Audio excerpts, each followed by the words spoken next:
मुख्यमंत्री आवास में भी शिवलिंग है, इसकी भी खुदाई होनी चाहिए। संभल में मंदिर और बावड़ियों की खुदाई को लेकर उत्तर प्रदेश की सियासत गरमाई हुई है।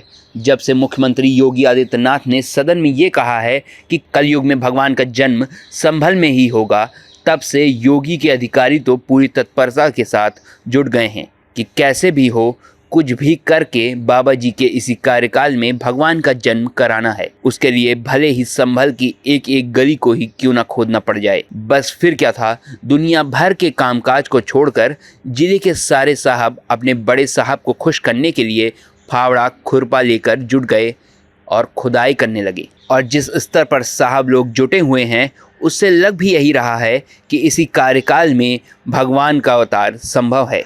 लेकिन इसी बीच उत्तर प्रदेश के पूर्व मुख्यमंत्री अखिलेश यादव ने इन अधिकारियों के इस ऑपरेशन की दिशा को मोड़ दिया है और कहा है, बेकार की मेहनत कर रहे हो, असली मंदिर तो कहीं और है और आप लोग गलत जगह पसीना बहा रहे हो। लेकिन सपा अध्यक्ष अखिलेश यादव के इस खुलासे के बाद तो मानो अधिकारियों के पैरों में बेड़ियां पड़ गई हों और हाथों में लगाम लग गई है। बेचारे बुरे फंस गए हैं, क्योंकि अखिलेश यादव ने जो दिशा दिखा दी है वहाँ तो कांटों भरा ताज है।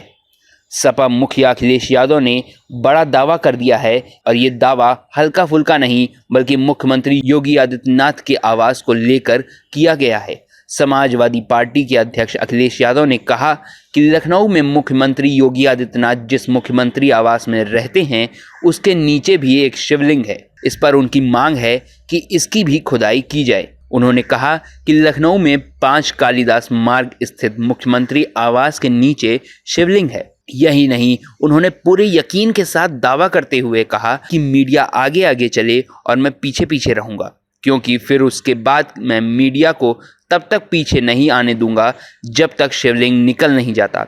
सुनिए सपा अध्यक्ष अखिलेश यादव को कैसे उन्होंने अधिकारियों को और गोदी मीडिया की कैसे चुटकी दी है। मुख्यमंत्री आवास में भी शिवलिंग है, इसकी भी खुदाई होनी चाहिए।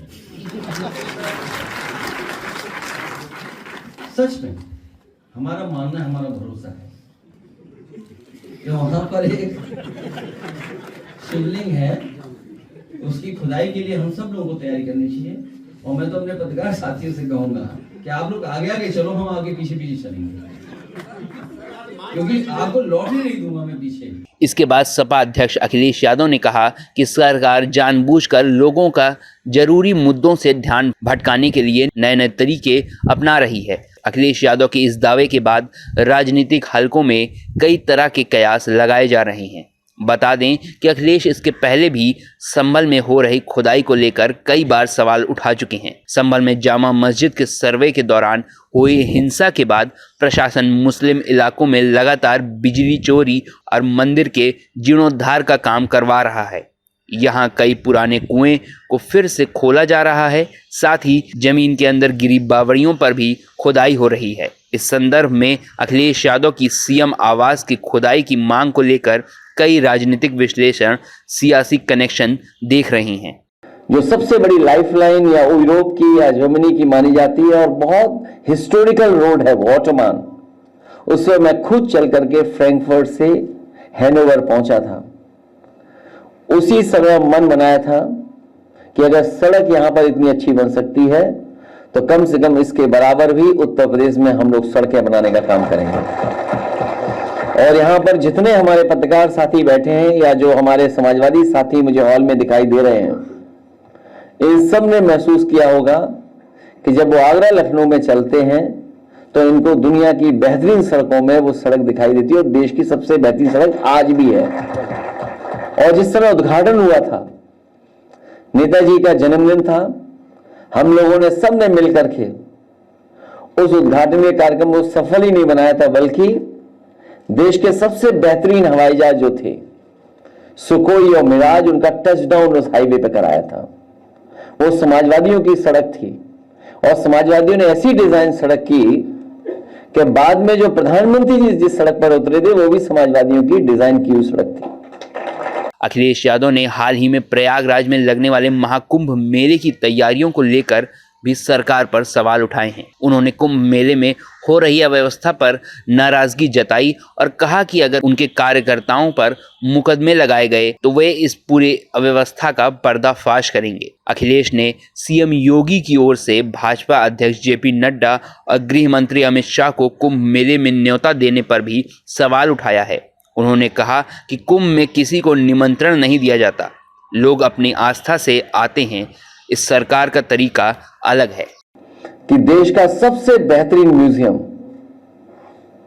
आगरा में बनने जा रहा था, उसका सिविल वर्क पूरा हो गया, जितना कुछ सिविल वर्क होना था पूरा हो गया, लेकिन जैसे ही सरकार गई वो भी काम वैसा ही का वैसा अधूरा पड़ा हुआ है। मैं वहां पर एक बार गया था अचानक उस म्यूजियम को देखने, तो मैंने उनसे पूछा कि ये जो एसी नहीं लगे हैं, ये एसी कब लग जाएंगे? उसने कहा कि ये तो एसी खुले ही नहीं, इनकी वारंटी अपने आप खत्म हो गई है। तो वो जर्मनी के और बाद में कुछ वर्षों के बाद, पिछले वर्ष 24 से पहले, डेविड चिपरफील्ड जो बहुत बड़े आर्किटेक्ट थे, यूरोप का सबसे बड़ा अवार्ड मिला था। इन बातों को मैं इसलिए बता रहा हूं कि जब बाहर हम लोग जाते हैं तो बहुत कुछ सीखने को मिलता है कि दुनिया कहां पहुंच गई है और हम कहां उलझे हुए हैं। हमें उम्मीद है आने वाले समय में उत्तर प्रदेश की जनता बदलाव लाने का काम करेगी और एक बार फिर हम लोग विकास के रास्ते पे, खुशहाली के रास्ते पर जाएंगे। मुझे खुशी होगी कि आज जब हम मिले हैं तो आने वाले समय में इस प्रदेश के लिए और हम लोग मिलकर के कुछ न कुछ ऐसा करें जिससे यहाँ की जनता को और खासकर जो नई पीढ़ी के लोग हैं उनका भविष्य बन सके। मैं आपका जब बायोडाटा देख रहा था तो उसके ऊपर सबसे पहले लिखा है बिल्डिंग ब्रिजेस और क्रिएटिंग अपॉर्चुनिटीज। मुझे लगता है कि आज सबसे ज्यादा इन्हीं चीजों की जरूरत है कि हम एक दूसरे के बीच में ब्रिजेस बनाएं, ब्रिजेस बन करके काम करें और उसी से हमें अपॉर्चुनिटीज मिलेंगी, उसी से हमारे रास्ते खुलेंगे। आज की पीढ़ी को सबसे ज्यादा नौकरी रोजगार की जरूरत है। अच्छी पढ़ाई, अच्छी ट्रेनिंग, अच्छी स्किल्स हो जाए उनके अंदर। हर नौजवान मेहनत करना चाहता है, वो अपने भविष्य को अच्छा बनाना चाहता है, वो भी खुशहाली देखता है तो अपने परिवार को खुशहाल बनाना चाहता है। काम काज करके, मेहनत करके वो अपना भविष्य और अपने परिवार का भविष्य बनाना चाहता है। हमें खुशी इस बात की कि जर्मनी जैसा संपन्न देश, वहां पर एक हमें मित्र मिले हैं जिनसे लगातार हम लोग संपर्क कर करके दुनिया कम करेंगे। और आप हमसे जुड़े रहने के लिए सब्सक्राइब करें YouTube पर, फॉलो करें Twitter पर और लाइक करें Facebook पर। और ज्यादा जानकारी के लिए आपको टाइप करना होगा सिर्फ न्यूज़ नशा।